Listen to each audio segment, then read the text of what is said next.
नमस्कार, साहित्य कैफ़े में आपका स्वागत है। मैं हूँ विकास तिवारी, शायद आप जानते नहीं होंगे। पिछले अंक में हम चर्चा कर रहे थे जयशंकर प्रसाद जी के बारे में। हम वहीं से आगे बढ़ेंगे श्रद्धा मनु सर्ग से ही।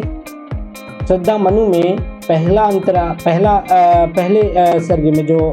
बात है कि कौन तुम संस्कृत जल निधि के तीर, तरंगों से फेंकी मणि एक, कर रहे निर्जन का चुपचाप, प्रभा की धारा से अभिषेक। एक दिन जब मनु विभिन्न विचारों में लीन थे, अचानक उन्हें ऐसा जान पड़ा कि कोई उनसे यह कह रहा है कि जिस प्रकार समुद्र की लहरें समुद्र में भीषण उथल पुथल मचाकर सतह से मड़ियों को निकालकर फेंक देती हैं, उसी प्रकार इस संसार रूपी समुद्र की लहरों अर्थात सांसारिक आघातों से ठुकराए हुए मणि के समान तुम कौन हो। साथ ही जिस प्रकार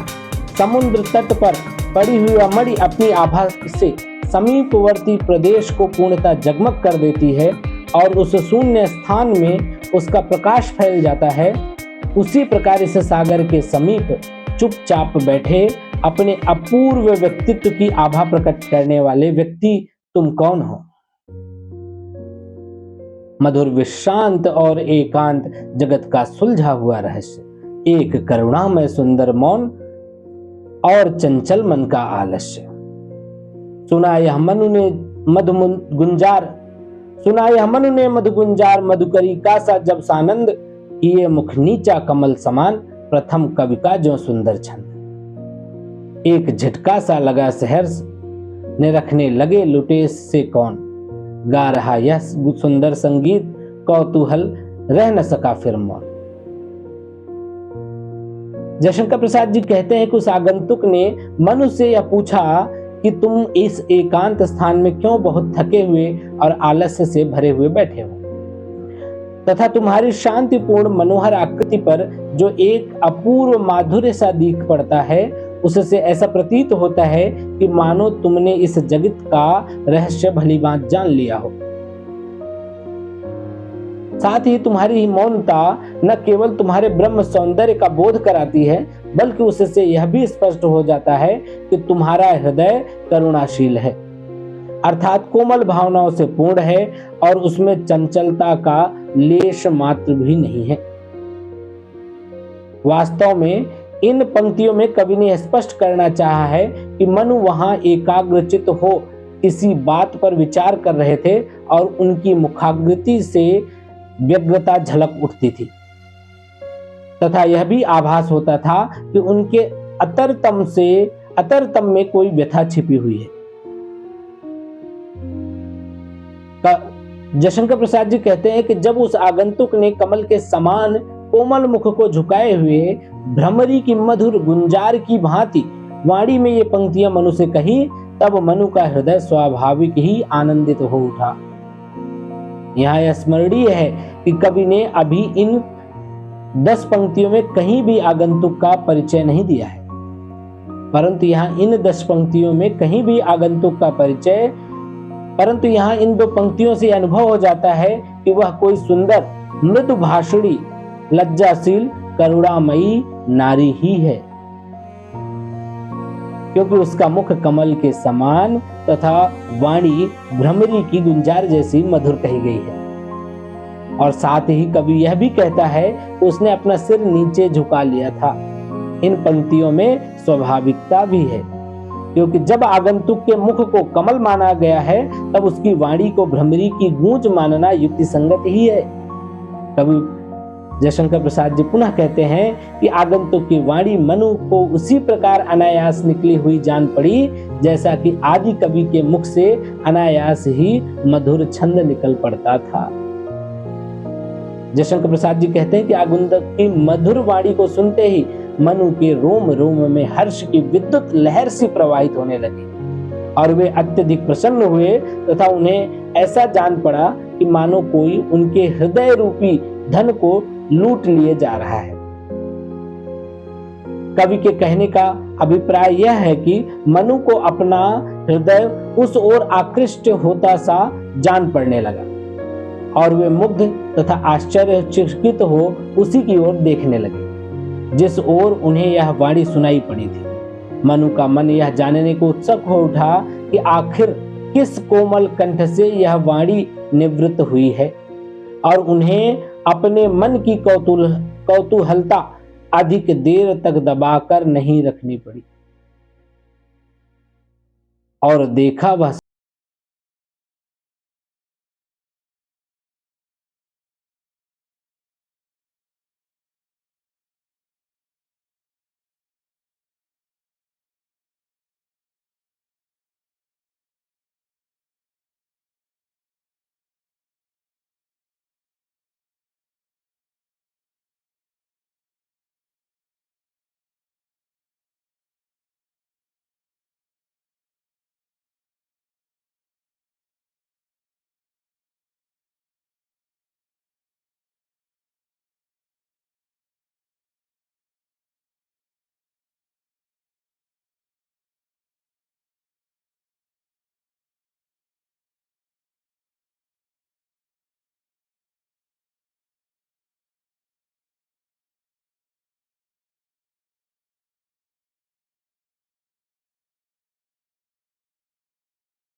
मयूख है प्रलय भानु कैसी,